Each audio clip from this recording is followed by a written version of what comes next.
Insólito Podcast, abrindo as portas para você entrar aqui nas histórias mais raras e incomuns, extraordinárias de empreendedores e profissionais. E hoje eu estou aqui com Keila Prates. Seja muito bem-vinda. A Keila, ela é empreendedora, ela é mentora de mulheres e trabalhou por muitos anos por multinacionais. E aí, conta a história, como é que você hoje chegou nesse lugar que você é hoje? Como mentora de mulheres, você tem o seu próprio evento ao vivo, né? Tem o M, né? Sim. Que é um grupo de empreendedoras. Conta um pouquinho da sua trajetória. Primeiro, que honra ter a minha história considerada como uma história rara, como uma história extraordinária.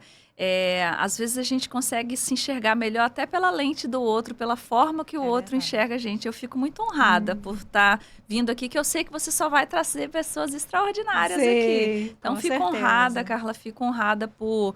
Esse é o meu primeiro podcast como convidada. Eu tenho o meu próprio podcast, que é o M Podcast. Tô sentando desse lado de cá pela primeira vez. E muitas vezes a minha equipe me cobrou assim, conta a sua história. E eu ficava mais interessada em mostrar a história do outro do que montar a minha. Então hoje eu vou contar a minha história aqui, que é uma história assim, cheia de medos, cheia de tropeços, cheia de levantar, mas assim, zero de desistir. Entende? Então, para mim, hoje olhar para a minha história, olhar para a coragem que eu tive durante muitos desafios, na frente de muitos desafios, me encoraja a encorajar outras mulheres. Obrigada pelo convite. E essa nossa história aqui com o Insólito Podcast é justamente essa, né? Você trazer a sua trajetória e quando a gente conta a nossa trajetória, eu acho que o outro vê que não é feita só de caminhos, né, tudo perfeito, né, que vai acontecendo no nosso caminho. Não, existem obstáculos. E esses obstáculos a gente quer trazer aqui também, né, justamente para ver como que você superou tudo isso. Então, conta um pouquinho, como que você começou a sua carreira profissional? Você é gerente de produção, né? Eu sou engenheira de produção. Sou engenheira de produção. Conta um pouquinho. Isso que você falou sobre contar a nossa história é muito importante, porque tem sempre alguém se inspirando em você. Então, não tenha medo de contar a sua história. A sua história pode mudar vidas, porque às vezes alguém se inspira em você, olha para você e quando ela conhece a sua história, ela se encoraja muito mais. Então, não importa qual seja a sua história, conta ela para o mundo. Perca o medo de contar a sua história, porque todo mundo tem algo para ensinar nessa caminhada. E quando você resolve se abrir, contar a sua história para as pessoas, vai ter sempre alguém ali olhando para você e falando assim, se ela pode, se ela conseguiu, eu também consigo. E eu acho que isso, né, Keila, faz com que a gente também encoraje as pessoas a olharem a sua própria história. O objetivo até aqui desse podcast é esse. Fazer com que a pessoa veja que ela tem uma história e que a história dela é importante. Tem valor. A história dela tem valor. E nós, mulheres, Carla, a gente costuma ter... certas fases da vida muito parecidas, assim, as dificuldades da mulher no empreendedorismo, elas se confundem muito ali uma com a outra. Claro que são detalhes diferentes, mas no geral a mulher nós temos histórias muito parecidas, maternidade, essa questão social, essa questão do inconsciente coletivo de que a mulher pode menos, de que isso aqui não é para mulher, isso é para mulher, isso não é. Então nós temos histórias muito parecidas. Eu já entrevistei 18 mulheres no meu podcast. Todas tiveram travas na hora da maternidade. Todas se sentem culpadas por trabalharem demais e deixarem os filhos em casa. Todas se sentiram menosprezadas diante de alguma situação, diante da apresentação do produto dela para alguém, e ela foi, de certa forma, repelida porque é mulher, porque não é vista com tanta capacidade. Mas hoje eu enxergo que o mundo está nos enxergando também de formas diferentes, porque outras mulheres tiveram coragem de sair na frente e abrir o caminho para nós. Então, mulherada, o caminho está aberto para você. Qualquer coisa que você faça, acredita, faz bem feito, dá o seu melhor, porque o mundo está aberto, esperando a sua história acontecer. E aí, quando a gente se coloca nesse lugar também, a gente está abrindo portas para as próximas, né? Isso. Para muitas próximas, assim, principalmente... Eu gosto muito de falar sobre... Já vou começar a contar a minha história, tá? Tá, a gente foi indo por um caminho. Mas, por exemplo, olhando para a nossa história familiar, eu assumi uma responsabilidade de abrir portas para gerações que virão. Eu sou a primeira da minha família a concluir o ensino superior. Eu sou a primeira da minha família a morar no exterior. A primeira a falar 3 idiomas. Então, eu fui sendo a primeira de muitas coisas na minha família. E hoje eu já vejo um movimento, por exemplo, de primas se inspirando em mim. Então, tudo começa ali no seu núcleo. Mas não é fácil você tomar essa decisão de ser a primeira. Porque existe uma cobrança ali inconsciente, genética, de herança social ali do seu núcleo familiar, da sua origem familiar, que você acaba achando que você não pode ser maior que eles. Emocionalmente, você não tem permissão para prosperar quando a sua família não prospera. E aí a primeira coisa que a mulher começa a se sentir é culpa. Eu tenho mentoradas que falam assim, Keila, eu vou viajar, mas eu fico lá em Paris, lembrando do meu pai e da minha mãe que nunca puderam ter essa viagem. Então, se você ficar com essa visão da família, de quem já está para trás, de quem já nasceu, de quem já criou a vida dele, você não consegue seguir. Mas quando você começa a olhar para frente e falar assim, eu vou abrir as portas para a minha geração, eu vou abrir as portas para as próximas primas, para as minhas filhas, para as minhas netas, porque tudo é permissão dentro da família. Por exemplo, como eu te falei, eu fui a primeira a trabalhar fora, eu fiz intercâmbio, eu fui trabalhar numa empresa de engenharia nuclear lá em Madrid. E eu fui a primeira a fazer isso na minha família, assim, nenhuma prima, ninguém tinha feito isso. Hoje, o meu filho, com 18 anos, já está morando fora. Então, para ele, isso é normal. Para ele é normal ir estudar fora. Por quê? Porque a mãe dele já foi. Então, eu falo assim, se você não tem coragem por você, tenha coragem pelas próximas gerações.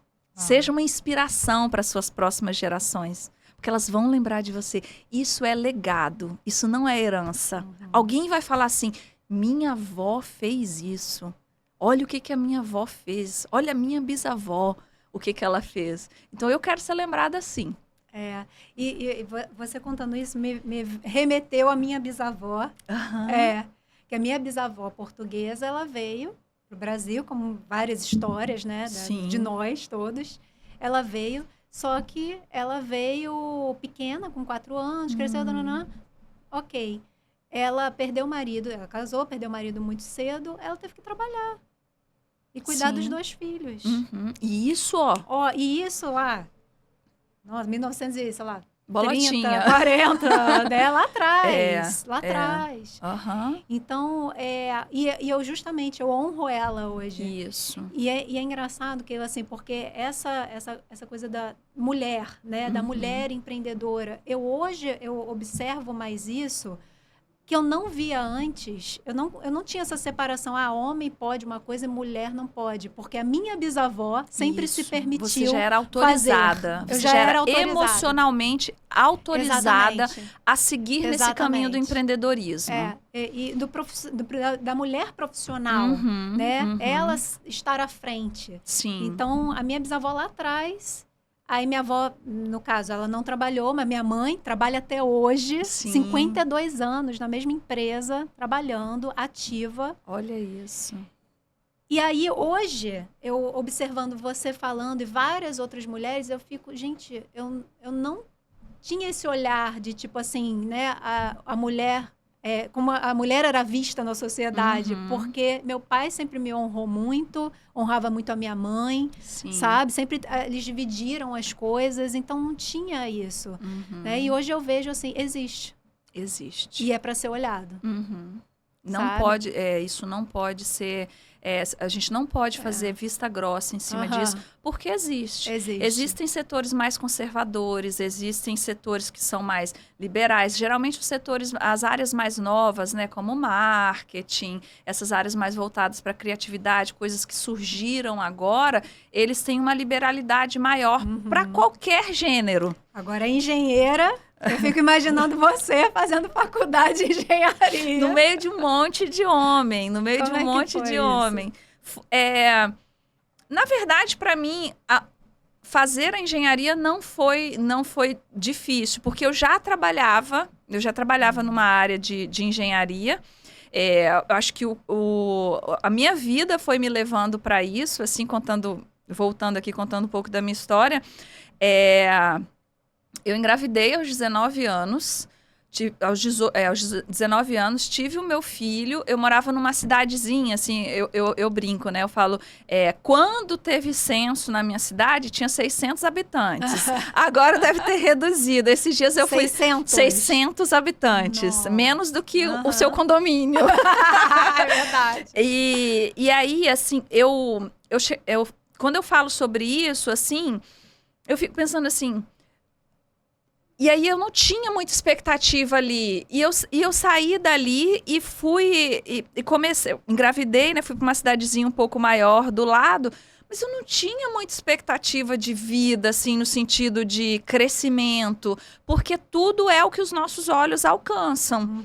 Eu não tinha... Eu não conseguia ver outra coisa para mim, outra...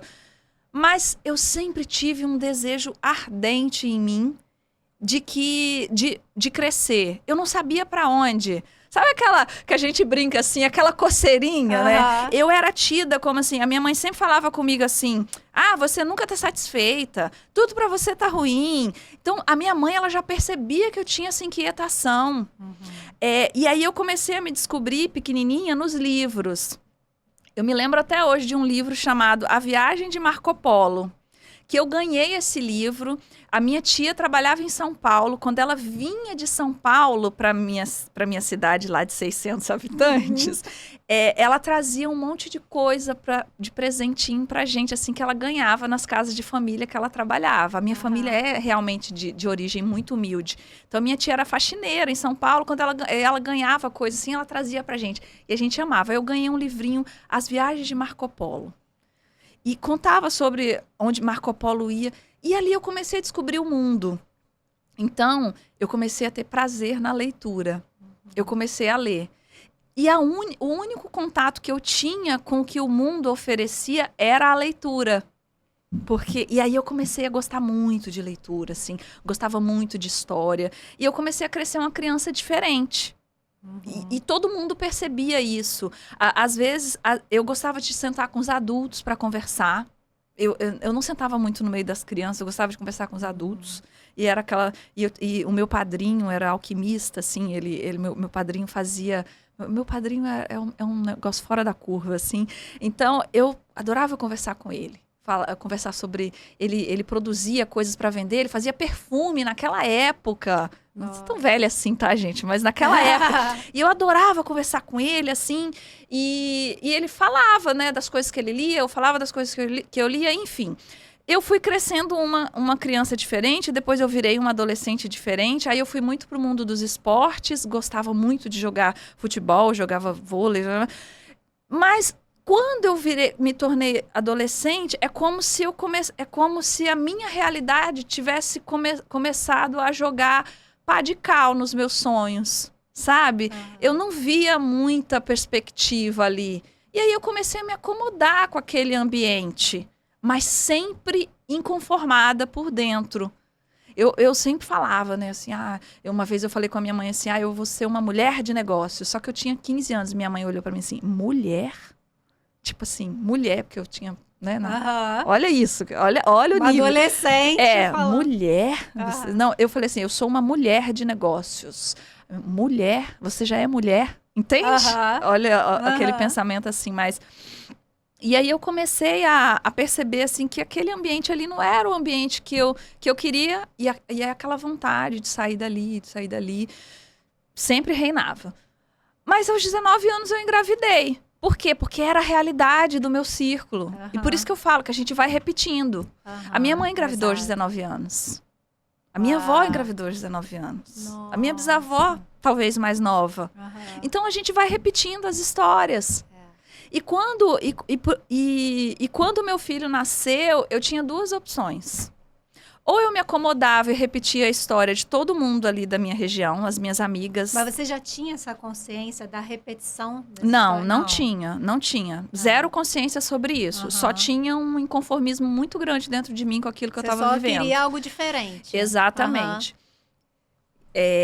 E aí eu comecei, eu engravidei e tal, e eu tinha duas opções. Ou eu repetia a história de todo mundo, de todos o meu círculo, e 2, 3 filhos, e um casamento falido, e um casamento triste, e trabalhar no comércio, que era a única coisa que sobrava na região, porque eu já não morava mais na cidadezinha de 600 habitantes. Eu tinha sido promovida para uma cidade de 80 mil habitantes. Pô, mas É uma grande muita coisa, mudança. é muita coisa. E aí eu fui morar nessa cidade, engravidei lá, e o meu filho foi um divisor de águas. Porque quando eu já não podia fazer mais, quando eu não conseguia mais fazer por mim, eu comecei a fazer por ele. Porque eu tinha essa opção, ou eu repetia tudo, ou eu dava uma vida melhor para o meu filho. E eu conto muito isso nas minhas palestras, que eu tive o meu dia do basta. Que foi um dia que eu fui com o meu filho pro hospital. Eu trabalhava, eu era vendedora em loja de celular, eu me lembro disso até hoje. Eu era vendedora em loja de celular. Eu fui com meu filho pro hospital 2 horas da manhã, ele com dor no ouvido. Eu tinha machucado o ouvidinho dele, uma criança cuidando de outra criança. Aham. E aí a gente ficou 5 horas na fila de atendimento. E o meu filho começou estourou lá, acho que começou a sair sangue pelo ouvido dele. Ele E tinha eu- quantos anos, hein? Não, bebê. Bebê? Eu acho que ele tinha 2, 3 meses. Nossa. E eu na fila do hospital público com ele. Uhum. E quando eu vi o meu filho passando por aquela situação e ninguém me atendia e eu olhava aquele monte de gente ali, eu olhei para o meu filho e falei: você nunca mais vai voltar para um hospital público, meu filho. Nunca mais eu vou voltar para um hospital público com você. E ali foi realmente o meu dia do basta. Depois, a minha vida começou a mudar aos 19 anos. Mas levou muito tempo para chegar onde eu cheguei hoje. Hoje eu tenho 38. São quase 20 anos de não desistir, mas de muita luta. E aí, a pergunta era sobre como eu virei engenheira, né? Não, já aqui vai indo, vai contando. Tá, eu não tinha dinheiro para fazer engenharia, assim, com 15 dias, esqueci de contar essa parte. Com 15 dias que o meu filho nasceu, a gente foi abandonado pelo pai dele. O pai dele abandonou a gente, assim, com 15 dias. O pai dele simplesmente sumiu no mundo. Eu não tinha notícias dele e... Você estava sozinha, você... Eu, meu filho e os meus pais, que foram, assim, que são bênção na minha vida, que eu honro muito a vida deles. E os meus pais me deram todo o apoio. E ali eu lembrei do quanto eu gostava de estudar. Eu tinha abandonado todas essas coisas, assim, sabe? Eu tinha meio que desistido da minha vida. Quando eu vi que eu estava entrando no mesmo ciclo de repetição de todo mundo do meu redor, eu falei: é isso aqui que eu tenho para mim. Mas aí eu retomei as rédeas da minha vida e o que eu podia naquele momento com o dinheiro que eu ganhava como vendedora era fazer um curso técnico.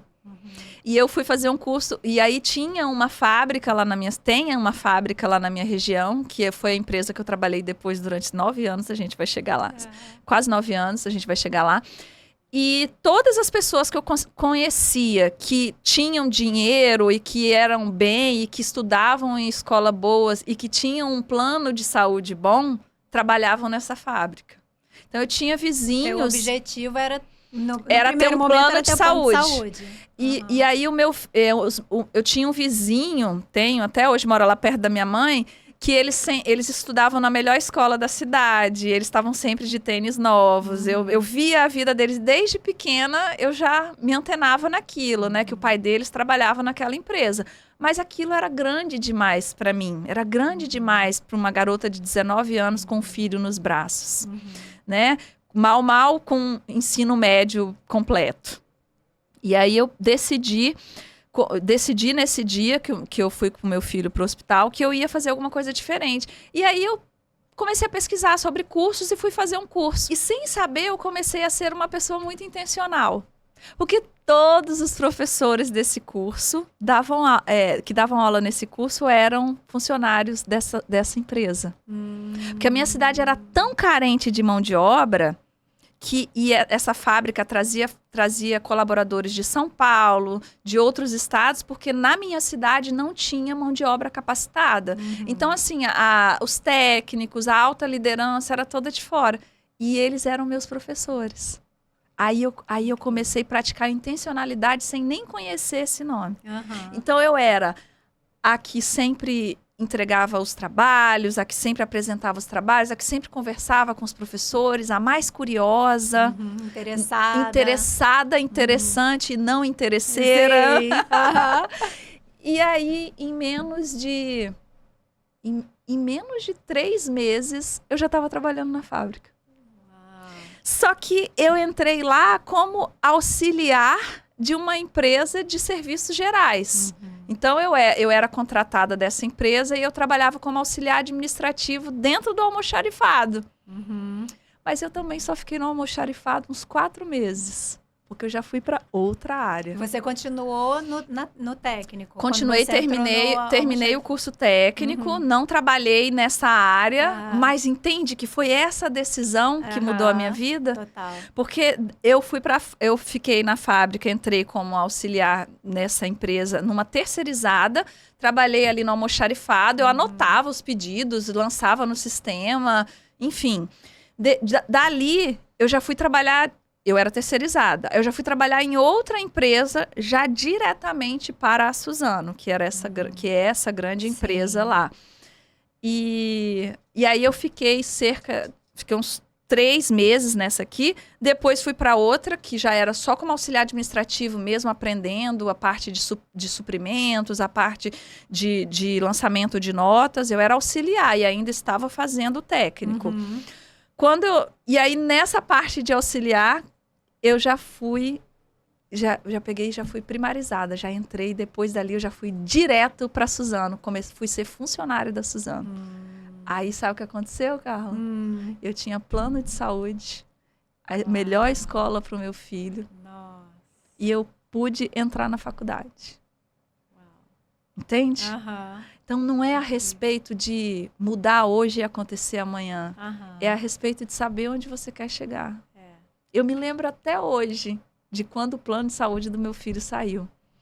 E até hoje, o meu filho não ficou um dia sem plano de saúde. Ele está morando fora agora e o planinho de saúde dele está pago aqui. Entende? Então, é o dia do basta.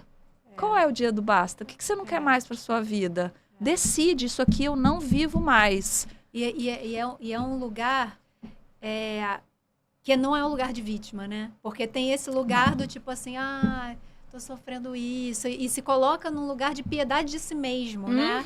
De autopiedade. De autopiedade e vitimização. Que não te leva para lugar nenhum. Que não te leva a lugar nenhum. É um lugar diferente, né? É o lugar de você olhar e falar assim, cara, eu não quero mais isso. E aí? O que eu tenho que fazer para sair dessa situação aqui? E começar, que foi o que você fez, começar a olhar para as oportunidades que tinham ao seu redor e agarrar essas oportunidades. Isso. E existe oportunidade em tudo. Eu acho que a gente não... E eu costumo dizer uma coisa. Não existe sorte. Existe o encontro do preparo com a oportunidade. Se você tem preparo e não tem oportunidade, você não vai ter a sorte. Se você tem a oportunidade e não tem o preparo, igualmente. Mas antes da oportunidade vem o preparo. O que você tem que se preparar? Vai se preparando. Às vezes você nem sabe o que vai acontecer, como vai ser. Você não sabe como vai ser. Você já pode saber o que você quer, mas você não sabe como vai ser. Vai se preparando. Eu nunca vi um preparado fracassado. Eu nunca vi. Sabe aquela pessoa assim que você olha assim, caramba, essa pessoa vai chegar a hora dela. Porque ela se prepara. E o que é esse preparo? Às vezes esse preparo é começar com o que você pode. Fazer um curso. Eu lembro até hoje, esse curso custava R$150 por mês. Naquela época, Carlos, salário mínimo, se eu não me engano, era 300, 400 reais. Em meu Deus, 2002. 2003. 2000, Era uns 300 reais, porque eu ganhava um salário mínimo. Exatamente. Então, eu tirava a Nessa metade do meu salário mínimo para pagar isso. E depois, quando eu fui fazer a faculdade, que eu já estava trabalhando lá nessa empresa, não era diferente. Eu ganhava R$1.400, pagava... Aí eu ganhei bolsa da faculdade, não contei esse detalhe. Eu fiz o Enem, sempre gostei muito de ler, escrevo muito bem. Então eu fiz Enem, eu ganhei 5 bolsas de faculdade. 5. Meu pai ficou assim, faz direito. Eu queria fazer direito, não era muito... Aí tinha engenharia de produção, eu nem sabia o que o engenheiro de produção fazia. Mas aí eu pesquisei lá, que não tinha nem computador nessa época. Eu não tinha computador, literalmente. Eu fui ter computador depois que meu filho já tinha uns 4 anos de idade. Aí eu pesquisei lá, vi que era um negócio legal assim e fui e fiz. Só que eu ganhei uma bolsa de 50%. Para engenharia era 50%. Eu ganhava R$1.400 da Suzano. A faculdade era 790. Só que eu criava um filho com o restante do dinheiro. Entende? Eu não desisti da faculdade. Menina, foi puxado.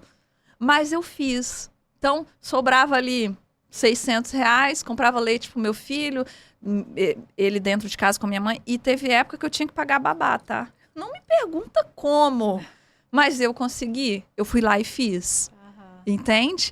E depois, aí vou te falar como eu entrei na engenharia. Aí eu ganhei a bolsa, entrei na engenharia. Não eram sonhos, não era nada disso. Não era um sonho. O que você viu ali que Exatamente. se encaixava melhor ali no que você acreditava. Aí é o ambiente. Agora eu vou falar sobre o ambiente. Quando eu entrei na Suzano, quem era bem visto na empresa eram os engenheiros. Tipo, engenheiro. Tá vindo um engenheiro novo de São Paulo.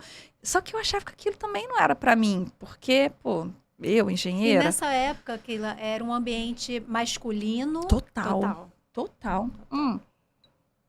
Mulher era só assistente administrativa. Quando chegava uma engenheira de São Paulo, eu falava, nossa, engenheira. Achava legal. Mas geralmente era engenheiro mecânico, engenheiro florestal. Não tinha essa faculdade que eu comecei a fazer. A minha, inclusive... teve ênfase em mecânica. Naquela época tinha engenharia com ênfase em mecânica. E aí, eu ganhei essa bolsa e falei, se todo mundo é engenheiro lá, eu vou fazer também. Aí comecei a fazer a faculdade. E dali, quando eu trabalhava como auxiliar administrativa ainda na Suzano, depois eu fui para a fábrica, que eu não trabalhava na fábrica, eu trabalhava na Florestal. Fui para a fábrica trabalhar na área de engenharia como auxiliar também. Aí eu entrei ali como auxiliar administrativo. Isso você foi cavando essas oportunidades, foi intencional em tudo, né? Tudo. Até nisso, também você já estava mirando que você iria para essa área de assistente administrativo na fábrica, porque lá, de repente, quando você... Quem trabalhava na fábrica ganhava mais. Certo. Era assim, quem trabalhava na Florestal ganhava, quem trabalhava na fábrica ganhava mais, né? Pelo menos na área de engenharia. E aí eu fui ali dentro, fui para a fábrica, trabalhei como assistente auxiliar administrativo, depois mudei para assistente, e aí tinha lá dentro a área da engenharia, toda a engenharia de projetos. E lá que era o negócio. Sabe o que eu fazia? Eu começava a me aproximar das pessoas que trabalhavam lá. Eu ia almoçar, eu conversava com as pessoas, eu era intencional. O que você faz? Como é que você faz? Eu tinha bom relacionamento com as pessoas. Entende? Não era uma coisa, não era interesseira, era genuíno. Sim. O que você faz? Na hora do almoço, eu buscava as mesas certas para eu sentar. Eu tinha as minhas amigas que a gente conversava e tal. Só que aquele grupinho de amigas que muitas vezes ia almoçar junto, que reclamava do trabalho, né, ainda estão na mesma posição, não cresceram, porque não foram intencionais, entende? Então, a gente precisa ser intencional em tudo. Não tem problema você ter os seus momentos de distração, de descontração, mas maior parte do tempo você precisa ser intencional. E todas as mesas que eu me sentei me ajudaram a chegar onde eu cheguei. E aí eu fui trabalhar na engenharia. E aí me formei em engenheira, já trabalhando na área de engenharia. Você foi trainee, estagiária lá? Como foi seu trajeto? Aí é um outro turning point na minha vida. Eu me formei lá na minha cidade, que tinha essa faculdade de engenharia lá, que não era uma faculdade muito reconhecida. Os engenheiros dessa empresa, geralmente eles vinham de outros estados e geralmente de faculdades, de universidades federais, que são as melhores faculdades, né? E aí eu comecei a perceber que nós que nos formávamos nessas faculdades que são mais, né, iniciantes, a gente não tinha muita oportunidade lá dentro. E aí teve outro dia do basta. Quando eu me formei, eu comecei a fazer pós-graduação enquanto eu estava fazendo a faculdade, porque eu queria ser engenheira de planejamento, engenheira de projeto, eu comecei a fazer uma pós em gestão de projetos. Eu estava lá dentro, eu queria. Eu queria, mas eu sentia que eu podia algo fora dali. Aquela vontade de ir embora daquela cidade ainda pulsava em mim. Então, era aquela coisa meio que assim, para crescer aqui ou ir para outro lugar. Cheia de medo, sabe? Eu vou embora daqui, como assim? Não, eu nem comentava com a minha família. Porque para minha família eu já tinha vencido na vida. Entendi, porque eu já era aquilo ali mesmo, exatamente. Né? Para minha família eu já tinha vencido na vida. E aí eu tentei ser contratada como engenheira. Terminei a faculdade, já estava fazendo pós, já falava outros idiomas. Aí eu pensei assim, agora eu vou ser contratada como engenheira. Aí abri o processo de trainee. Me inscrevi.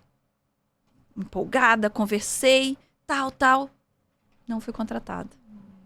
Trouxeram para minha área, para fazer algumas das coisas que eu fazia, trouxeram outra pessoa que muitas vezes eu tinha que trabalhar lado a lado com ela.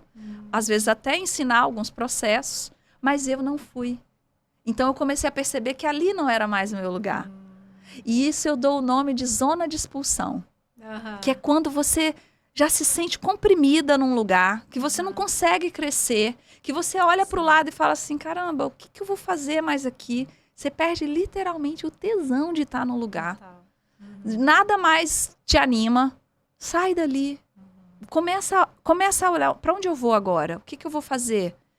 E aí, quando essa menina entrou lá como trainee, eu não entrei, ao invés de eu ficar com raiva dela, ao invés de eu fui conversar um pouco com ela sobre... Ela tinha ido para Barcelona fazer um intercâmbio. E aí eu comecei a conversar com ela, né? Ah, que legal e tal. Eu nem tinha... Eu fazer intercâmbio? Como Nunca assim? tinha passado pela sua cabeça. Nada. E aí eu olhei pra ela, falei assim, cara, se eu não fui trainee aqui, eu vou conseguir um negócio lá fora. Vou conseguir um negócio desse lá fora pra mim. E aí foi quando eu descobri na internet um programa de troca de intercambistas que se chama ABIP e AEST. Se alguém estiver ouvindo a gente aí que tiver interesse, é muito interessante. E eu me inscrevi para esse programa. E tinha todo um monte de etapa lá para você cumprir, para você conseguir ir para algum país. E eu achei que eu fosse para os Estados Unidos, né? Porque, falava inglês, não falava espanhol. Não falava espanhol ainda. E aí eu falei assim, cara, vou conseguir uma vaga nos Estados Unidos e tal. Aí vieram vagas, assim, aí eu passei em todos os processos que tinha lá, me esforcei bastante, tinha alguns processos, assim, de você divulgar, porque era uma ONG, né, uma ONG não, como é que fala? É não governamental, sem fins lucrativos. Então, uma das coisas que você tem que fazer é divulgar esse projeto na sua região. Entendi. Porque e conseguir vagas de estágio. Aí olha de novo eu no lugar certo. Porque eu trabalhava numa fábrica que tinha várias terceirizadas e que era fácil para eles abrir vagas para trazer pessoas de fora para trabalhar. Então, quando você tinha que divulgar esse programa e você tinha que encontrar vagas de intercâmbio para outros intercambistas virem de fora, para assim fazer uma troca real. Tipo, você arranja uma vaga para alguém que vem de fora, o outro arranja uma vaga em outro país e você vai para aquele e ele vem para o seu. É mais ou menos isso que acontece, sabe? E aí, eu fui lá e consegui uma vaga. Na verdade, consegui até mais, mas só veio uma vaga numa empresa em São Paulo, que uma empresa que prestava serviço pra gente na engenharia. Eu consegui trazer uma vaga para um engenheiro eletricista de outro país vir estagiar nessa fábrica. Nessa indústria em São Paulo, prestava serviço para minha área lá. Por quê? Porque eu conhecia o gestor dessa empresa, porque a gente tinha um bom relacionamento, porque eu tratava ele bem, porque eu entregava o que precisava. Ou seja, mais uma vez eu fui interessante, sem saber que um dia eu ia precisar dele. Eu lembro o nome dele até hoje. Eu liguei, Marquinhos, estou precisando de tal. Não, Keila, isso é interessante pra gente. Vou arranjar essa vaga aqui. Ele abriu o processo, colocou a vaga, aí eu consegui essa vaga. E eu ia divulgar, eu tinha que divulgar na minha faculdade que existia, nas faculdades da minha cidade, que existia esse processo de intercâmbio. Aí vai eu dar palestra nas salas para falar que existiam esse intercâmbio, que existia essa oportunidade lá na minha cidade. Quando eu falava para as pessoas sobre essa oportunidade, as pessoas olhavam para mim tipo assim, como assim? Isso não existe. Como assim? Isso é sério? Tipo, as pessoas não acreditavam. Como assim? Você vai para outro... elas também deviam estar num lugar que, na cabeça delas, né, que também nunca tinham ouvido falar disso, de repente nem visualizar nessa oportunidade. Não achavam que era para elas. Muito distante, né, não achavam que era para elas. Inclusive, uma amiga uma vez para mim, eu nesse processo contei para uma amiga, ela virou para mim e falou assim, isso aí não vai dar certo não, nunca vi isso. Então, assim, é a limitação do olhar, é a limitação do merecimento. Eu lembro claramente das pessoas, e para eu comprovar que eu tinha dado essa palestra, as pessoas eu imprimia uma lista de presença que esse órgão pedia, e as pessoas tinham que assinar e colocar a faculdade, o curso que eles faziam e qual período que eles estavam, porque eles eram futuros leads para essa ONG. Tinha gente que não queria assinar. Não, eu não vou assinar isso. E aí eu ganhava pontos pela quantidade de alunos que assinavam. E aí, nessa minha cidade lá, tinham algumas faculdades, apesar de ser pequena, tinha algumas faculdades, eu dei palestra em todas. E esse programa, ele tinha um ranking nacional. Eu fiquei em segundo lugar no Brasil. Nossa. Eu, de uma cidadezinha do interior, que, tipo, ninguém nunca de lá fez esse intercâmbio que eu fiz. Até hoje, eu não sei de ninguém que fez esse intercâmbio que eu fiz lá na minha cidade. Eu fiquei em segundo lugar. Eu perdi para uma menina de Niterói. Nossa. Samantha, o nome dela. Olha como é que eu sou boa de nome. Eu sou boa de nome. Samantha, o nome dela. Eu fiquei em segundo lugar e aí eu pude escolher para qual empresa que gostou do meu currículo eu iria, porque eles avaliavam. E aí umas 6 empresas... Você já estava formada, né? Já estava. Eu estava terminando a pós-graduação. Eu tinha que estar matriculada em alguma coisa. Entendi. Então, eu estava terminando a pós-graduação de gestão de projetos. E isso eu estava trabalhando na empresa ainda. Eu fiz tudo quietinha. Aí eu fui lá. Quando eu consegui a vaga, eu fui lá e pedi demissão.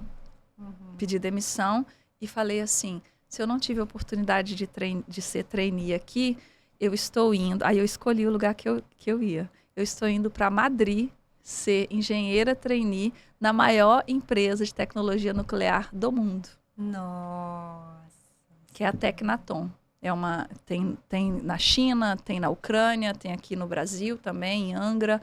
Ou seja, eu não... Ao invés de ficar com raiva, de fazer birra, porque eu não fui contratada como trainee ali... Aquele foi o meu basta. Falei, se eu não fui aqui, eu vou ser em outro lugar. E aí, Carla, quando as pessoas souberam que eu estava indo para fazer esse intercâmbio, as pessoas realmente tinha gente... Você? Entende? Entendi. Porque eu era uma improvável.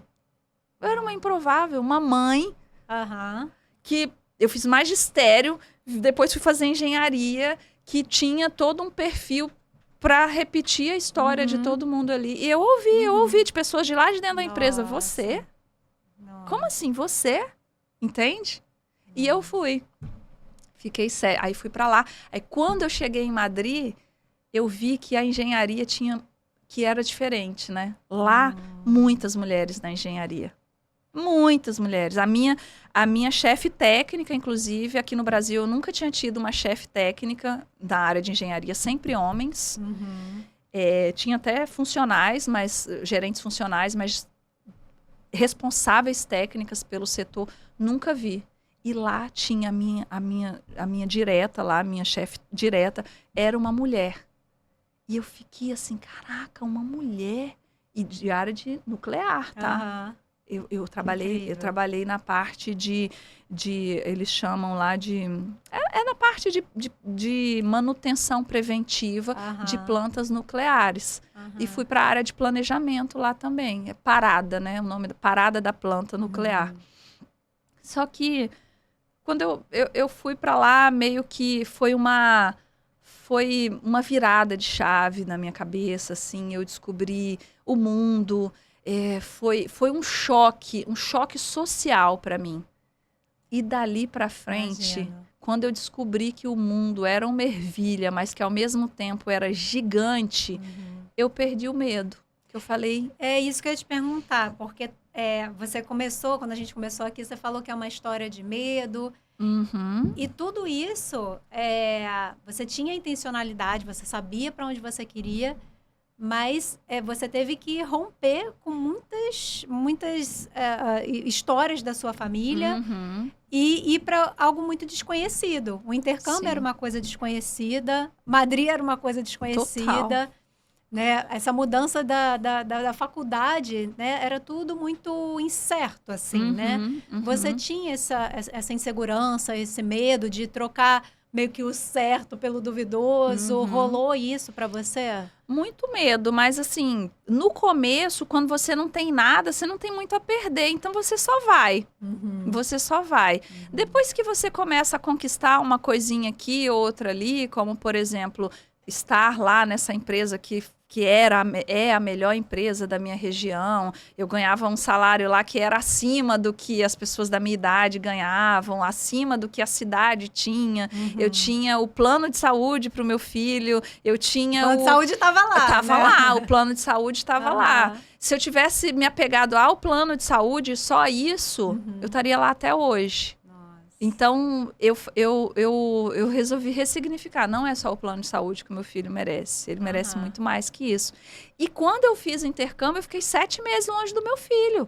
Meu filho ficou com a minha mãe e eu fui fazer intercâmbio. Nossa. E aí teve um outro julgamento. E ele estava com quantos 10 anos. 10 anos. Com 10 anos. Foi o que mais me deu força. O meu filho é meu Deus. Vai, mãe, vai. Como é que tá aí? Me deu força. Nossa. Sentia muita saudade dele. E aí existiu nesse interim um julgamento. Imagina. Como assim a mãe deixa o filho e vai fazer intercâmbio? Às vezes as pessoas de lá, até as pessoas de lá, você deixou seu filho e veio? E eu me sentia culpada. Então, muitas vezes, durante o meu intercâmbio, eu nem conseguia aproveitar muito, porque a culpa paralisa. Você falando sobre o medo, a culpa paralisa mais do que o medo. E aí eu quero abrir um parêntese aqui para falar de ressignificação do medo.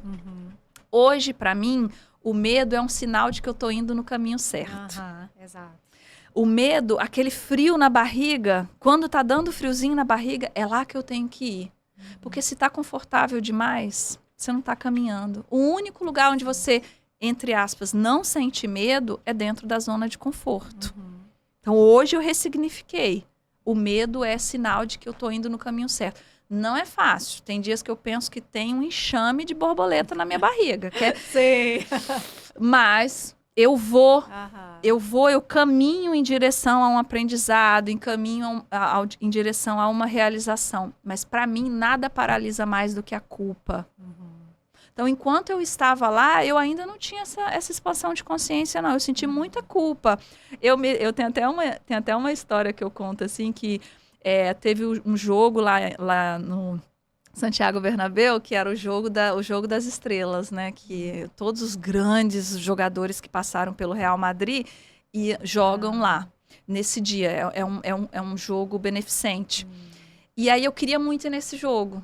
Aí eu não fui, porque eu senti culpa do meu filho não estar lá comigo. Meu filho é apaixonado por futebol. Então eu não fui, porque eu ia gastar, tinha que pagar para ir, era em euro, né, gente? Euro. Agora você recebia lá. Recebia. Você Nem tinha contei tudo essa pago parte. lá, mas você recebia lá também. E fui com tudo pago. Enquanto as pessoas lá da faculdade não acreditavam que aquilo ia acontecer, eu só paguei a minha passagem. A minha passagem e o meu seguro. O seguro que eles exigiam que eu pagava o seguro de vida, pagasse o seguro de vida lá. O resto a empresa me pagava, referente a um salário que deu para eu morar no melhor lugar, assim, regionalmente, melhor lugar de Madrid, pertinho ali de Praça Carial, quem conhece, pertinho da Praça Sol. Morei com vários. Quando eu fui para Madrid. Nossa, é o melhor lugar, é o melhor lugar. Fiz uma Eurotrip. Juntei dinheiro e fiz uma Eurotrip e vivi lá, não gastei as minhas reservas que eu tinha feito para deixar para o meu filho aqui, caso precisasse de alguma coisa. Então, eu fui com tudo pago. Ou seja, porque eu acreditei. Eu fui lá e consegui. Enquanto as pessoas ficam duvidando. A dúvida só vai fazer você ficar no mesmo lugar.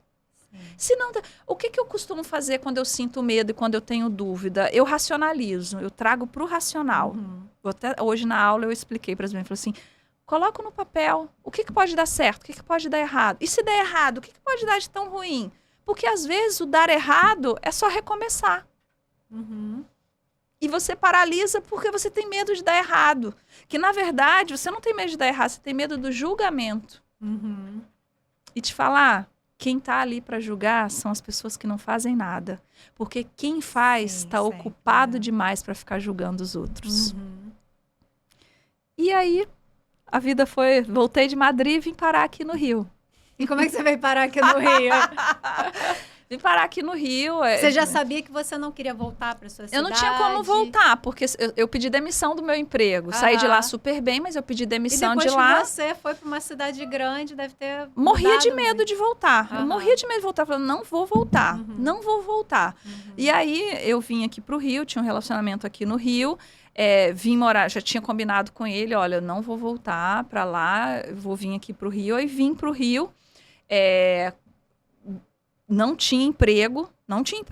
Eu lembro que eu tinha de reserva o suficiente para viver 3 meses no Rio. 4 meses no Rio. Era o que eu tinha de reserva, assim, para pagar a escola do meu filho. Você lá em Madrid, você tinha um tempo... Era 7 meses. Eram 7 meses e eu tinha que voltar. Eu não era um intercâmbio profissional que abria portas, assim, para você... morar lá, não era tão fácil assim, entende? Até porque na época que eu fui, a Espanha estava passando por aquela baixa econômica, que todo mundo falou assim, vai pra Espanha, a Espanha tá quebrada. Não, eu vou, eu tô indo pra lá, tô indo com tudo pago, como assim não vou? E aí você fica dando ouvido pros outros, sabe?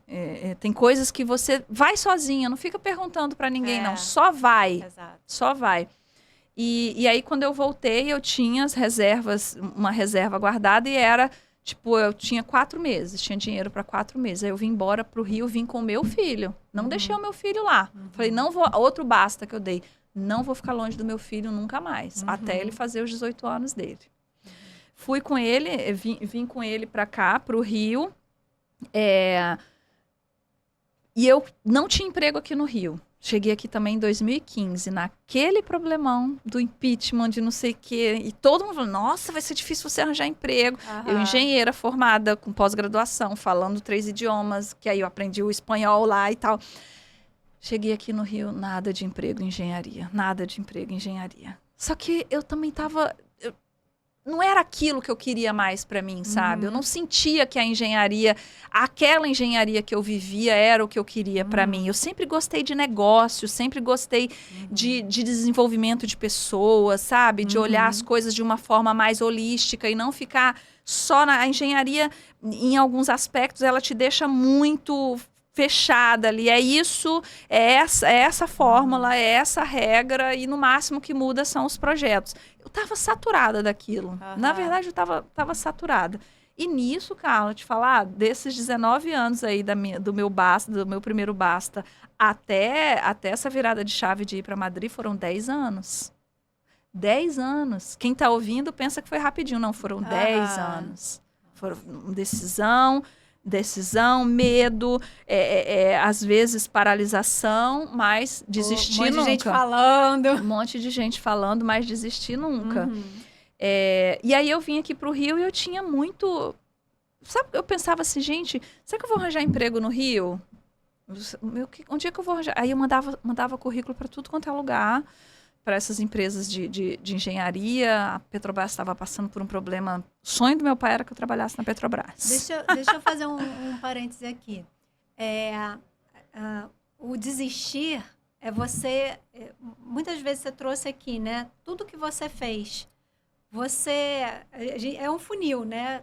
Se a gente vai e prospecta, né? No caso, você foi e colocou currículo em vários lugares. Você fez tudo que estava ao seu alcance também. Todas as faculdades que tinham na sua cidade, que você precisava da palestra para ter aquele número de pessoas. Você foi lá e fez. Porque eu vejo muita gente falando assim, não deu certo. Quanto você já tentou? Tentei aqui, mas não deu certo. Tentou uma vez? Não, tentei duas. Tentou 2 vezes? Né? Você tem que ter... Não é tentar, é tentar até dar certo. E fazer tudo que está ao seu alcance fazer. Então, a tua trajetória está mostrando que você foi e fez tudo. Exatamente. Tudo. E aí, fazendo tudo, você vai e você consegue chegar lá. Né? E aí, de novo, eu nem sei onde é que vai parar essa história do currículo. Mas eu já senti novamente que veio isso. Você foi e mandou currículo para tudo quanto é lugar. Sim. E aí?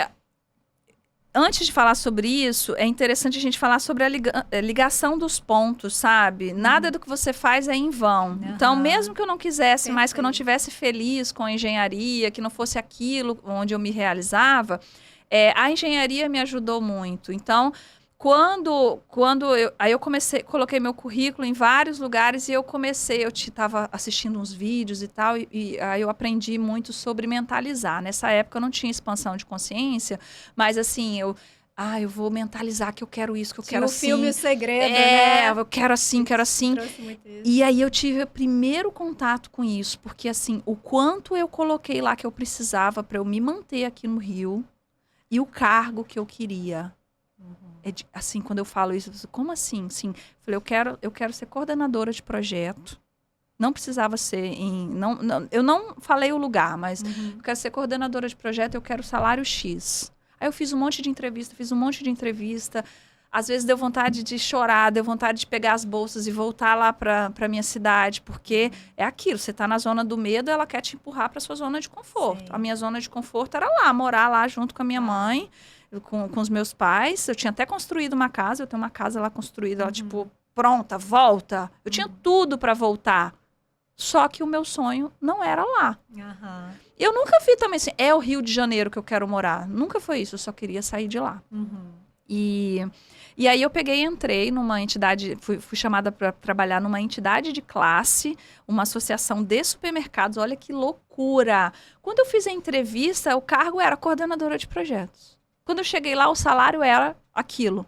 Nossa. Só que eu pensei assim, ai gente, entidade de classe? Como assim? Eu sou engenheira, tudo que eu aprendi. Só que aí a proposta que eu recebi era transformar a nossa entidade numa empresa de porta para dentro.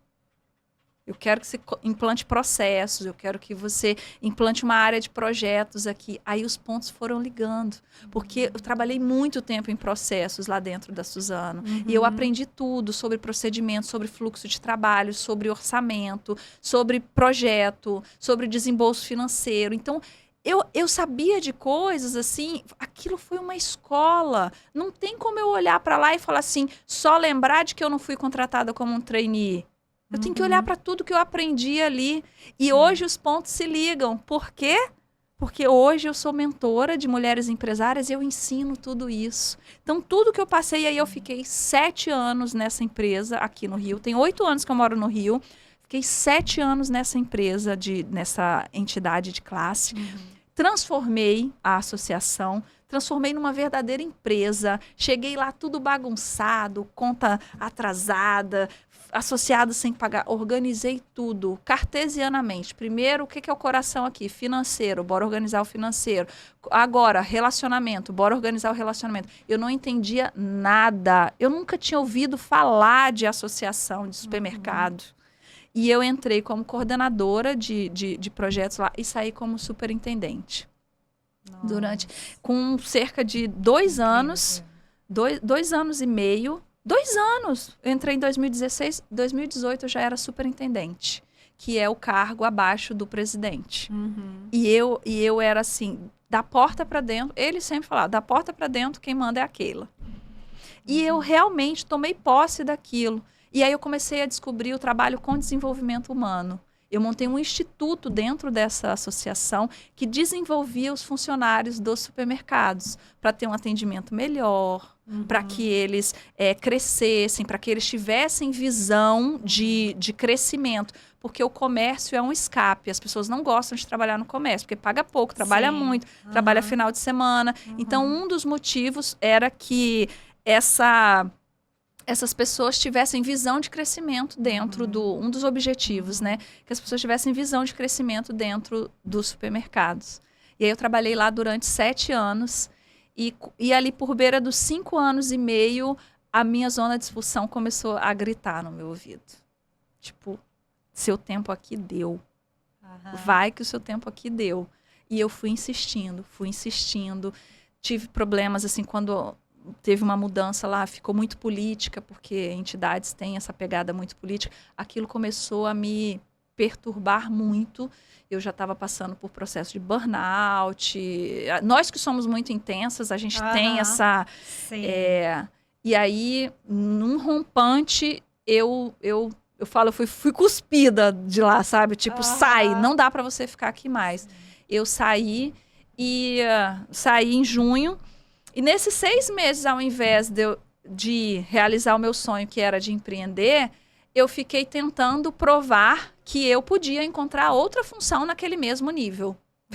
Quero ser diretora de uma empresa, quero ser isso, quero ser aquilo. E o meu chamado, gritando. E com 6 meses que eu saí de lá, eu tive um AVC. Porque eu acho que o meu corpo descansou. Entendi. Então, o AVC foi depois que você saiu. Isso. Eu achava que era durante esse burnout. Não. Eu tinha, nesses 6 meses, eu não tinha ainda me curado do burnout. Eu ainda tinha crise de ansiedade, pânico, enfim. Muito, muito, muito ruim. Uma história muito ruim.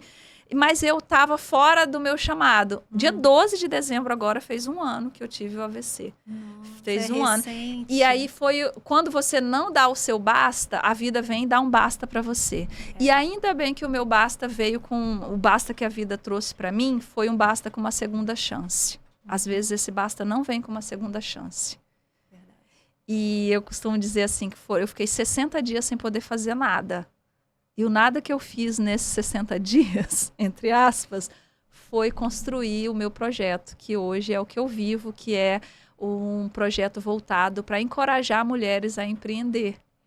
E hoje eu sou mentora de mulheres, hoje eu tenho o Grupo M, que é um ecossistema de mulheres empresárias, onde essas mulheres se desenvolvem. Olha o desenvolvimento humano voltando para aí, onde essas mulheres acreditam que elas podem prosperar através do negócio delas, onde essas mulheres conhecem outras mulheres que passam pela mesma dor, pelo mesmo caminho que elas estão passando, e é um lugar onde elas encontram força para não desistir, porque é o que eu falo, empreender é para você sim, mas empreender com lucratividade, empreender com felicidade, empreender vendo propósito no seu negócio. Então, se você me perguntar assim, Keila, qual é o seu propósito hoje? O meu propósito é fazer mulheres acreditarem que elas podem prosperar nos negócios dela e que os negócios dela não são brincadeira só para passar o tempo, como muitas vezes a gente ouve.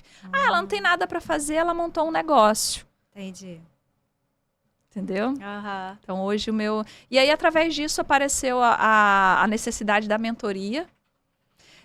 Há muitas mulheres pedindo, eu também não achava que eu era capaz de fazer mentoria. Não, como assim mentoria? O meu negócio é reunir mulheres. Porque tem uma coisa legal, eu descobri que o meu nome significa aquela que reúne assembleias. Olha isso. Jura? Aham. Nossa O Senhora. meu nome significa isso. Então você não tinha a intenção de ser mentora de mulheres. Você tinha a intenção de reunir essas mulheres. Fazer uns cursos, fazer uns assim, cursos. sabe? Que eu nem me via muito Eu fazer, como assim? Eu vou ensinar alguém? Não. E aí, aos poucos, é uma coisa que eu aprendi também. Quem tem dom não fica sozinho. Então, quando você mostra o seu dom para o mundo, as pessoas começam a se conectar com você. Aham. E é assim, é incrível como quando você assume o seu propósito e revela o seu dom para o mundo, como as pessoas se conectam com você. Porque elas veem em você uma... Não é uma salvação, mas é uma chance. Vou me conectar com a Carla, porque a Carla vai me ajudar com isso aqui. E ao contrário do que muita gente pensa, esse tanto de gente vendendo curso na internet. Não, é um tanto de gente confiando que elas podem mudar a vida de alguém. Porque em algum lugar do mundo... E mudando. Exatamente. E mudando. Porque em algum lugar do mundo tem alguém esperando você mostrar como você pode ajudá-lo. Do seu jeito, do jeito que você faz. Não é do jeito que a Keila faz, é do jeito que a Carla faz. Exato. Porque a gente pode fazer a mesma coisa, mas eu faço de um jeito e você faz de outro. Exato. E tem público para se conectar comigo e tem público para se conectar com você. E tá tudo bem. A gente tem mais é que somar e estarmos aqui. Contribuindo uma com a vida da outra e contribuindo com as pessoas que estão ouvindo a nossa história. E a nossa trajetória, justamente por ser única, é que faz esse diferencial na forma de entregar também. Né? Várias pessoas podem fazer a mesma coisa que você, que eu, mas a nossa trajetória, ela vai trazendo pontos ali que são únicos. Exatamente. Né? E esses pontos únicos vão trazendo pessoas que precisam deles. Isso. Então, e justamente a proposta aqui do podcast, né, que é você que está assistindo entender que a sua história, ela pode ajudar outras pessoas. A tua história, né? Então, olha para dentro, né? Olha para dentro, vê tudo que você construiu. Valoriza o que você passou. E é aquilo, hoje você olha para trás e você vê todos os pontos sendo conectados. Né? Fez todo sentido, tudo que você fez, por onde você passou, estar lá na Suzano, ser gerente, né? Ter um filho aos 19 anos. Ter um filho aos 19 anos, tudo isso. Você juntou isso e hoje você trabalha com pessoas que precisam de toda a tua trajetória. Tudo que você construiu até aqui. A minha trajetória construiu quem eu sou. E eu usei ao invés de usar a minha trajetória para me vitimizar, para ficar presa, eu usei a minha trajetória para transformar outras vidas. E é isso que a gente precisa fazer, sabe? A sua história tem valor, a sua história conecta com pessoas, independente do seu nicho. Coloca a sua história nele, porque você vai se conectar, porque pessoas se conectam com pessoas. Então, conta a sua história para o mundo, porque tem alguém ali precisando ouvir isso para desabrochar também. Com certeza. E, Keila, conta um pouquinho mais do M. Como é que é esse grupo? Como é que funciona esse grupo de mulheres empreendedoras? O que vocês fazem nesse grupo? O M, ele foi criado com o propósito de fazer networking. Eu sempre achei que a mulher não tem um ambiente intencional para geração de negócios. A mulher ela não tem um ambiente onde ela possa falar livremente e abertamente de negócios. A gente tem o grupo de amigas que fala de amenidades, que é muito legal. A gente tem a igreja, onde a gente se conecta espiritualmente. A gente tem o trabalho, onde a gente vai lá e entrega o que a gente tem que entregar. Mas um ambiente criado intencionalmente para mulheres que são donas de negócio trocarem as suas necessidades, não existia. Eu nunca tinha conhecido. Hoje, como eu já estou no meio, eu conheço vários. Mas eu resolvi criar isso. Eu tive esse insight de criar um ambiente onde essas mulheres fizessem networking. E acabou que virou um grupo de conexão, mais do que networking. Então, hoje, como que o grupo funciona? Se você é empresária, se você se sente sozinha, se você quer também conhecer parceiras, se você quer conhecer clientes, vá para um grupo de networking. Se você for do Rio de Janeiro, por enquanto, só, a gente já está levando para outros estados, participe do M, porque lá você vai se conectar com outras mulheres que precisam de você e que você também precisa delas. E eu costumo dizer assim que, genuinamente, eu me sinto muito feliz quando eu vejo, por exemplo, alguém falar assim, nossa, contratei o serviço daquela menina que fez que estava lá no M. Keila, nossa, conheci uma cliente lá, mudou minha vida. Fechei um negócio, estou ajudando ela demais. Porque o empreendedorismo é um solo tão fértil e tão de um ambiente tão frutífero, que tudo que você faz ali nunca é só para você. Porque o seu propósito nasce no servir. Não existe propósito que não seja voltado para servir. Todos nós servimos uns aos outros. Nós viemos ao mundo para servir. Ponto. Alguns sabem tirar efeitos financeiros e positivos disso, outros escolhem viver um mundo de servidão e escravidão.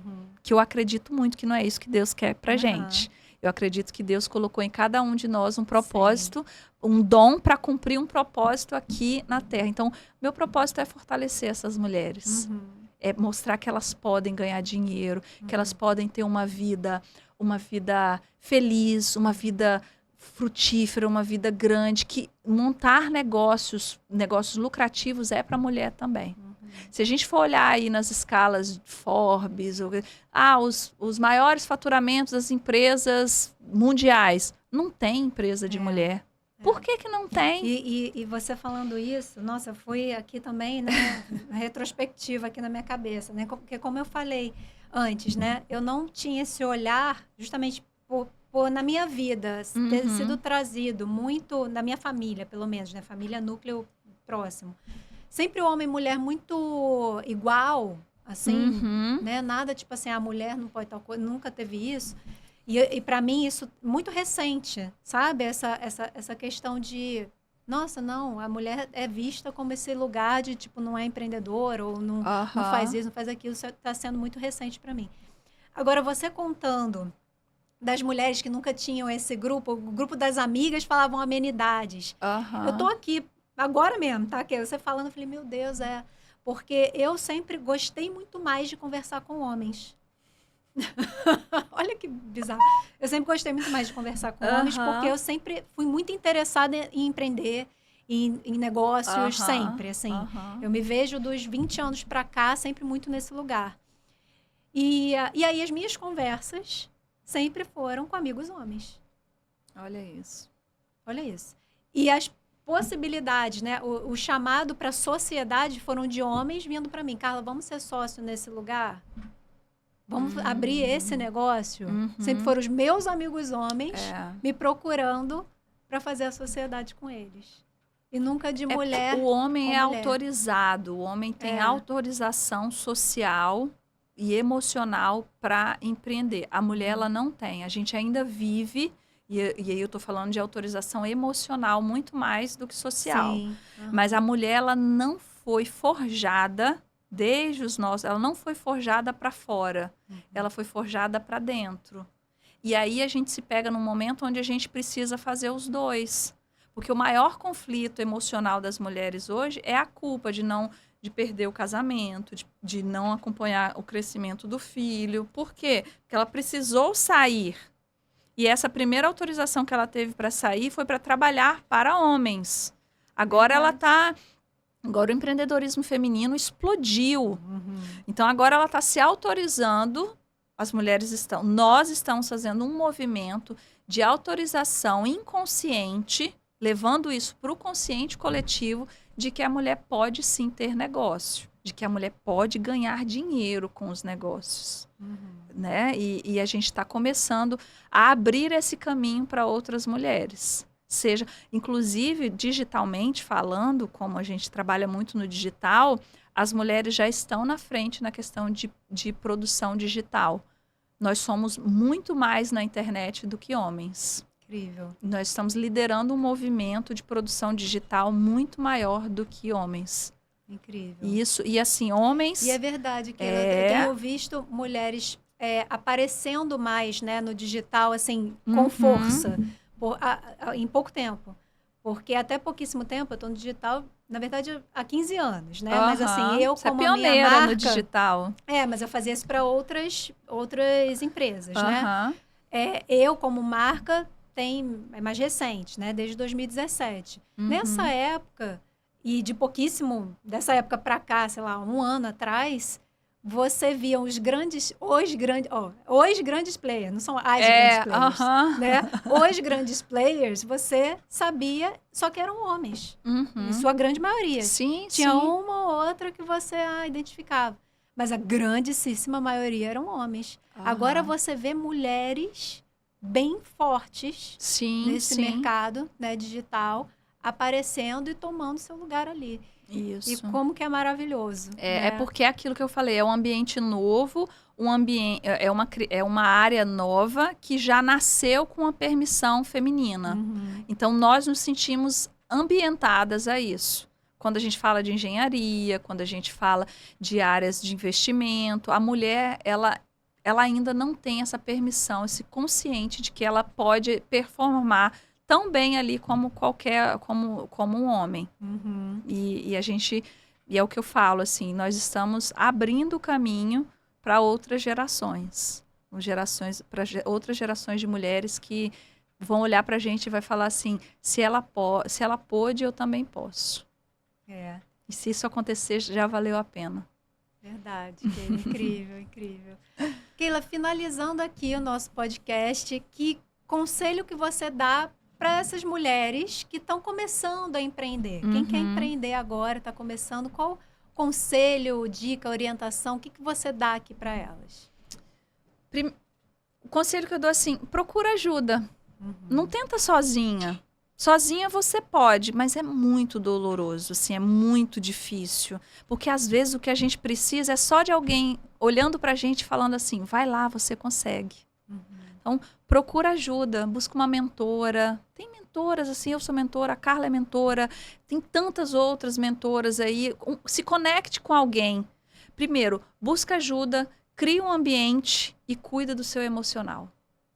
Cuida do emocional. O emocional vai te levar para lugares que você vai te levar para grandes lugares ou vai te prender onde você está. Então, são 3 coisinhas, né? Busca ajuda, busca uma mentora de negócios, busca um ambiente de negócios e ajuda emocional. Perfeito. Todo o resto você vai tirar de letra se você tiver esses 3 pilares aí muito bem estruturados. Perfeito, Keila. Obrigada por esse papo. Eu que agradeço. Amei contar minha história pela primeira vez. Bom, eu falei delícia. Demais, né? Eu nem sou muito de falar, gente.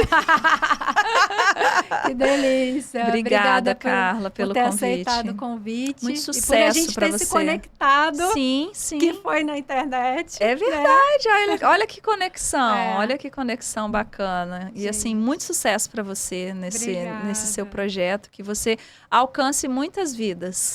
Que assim seja. Obrigada. Amém. Gente, podcast aqui finalizando hoje. Se você ainda não segue aqui o canal, se inscreve no canal, compartilha com seus amigos, amigas, né? Que querem empreender, empreendedoras ou profissionais também, que a gente traz vários profissionais aqui incríveis, né? Então, compartilha com seus amigos, curte o canal, comente aqui, coloque nos comentários o que você está achando aqui de assistir o nosso podcast e até o próximo episódio.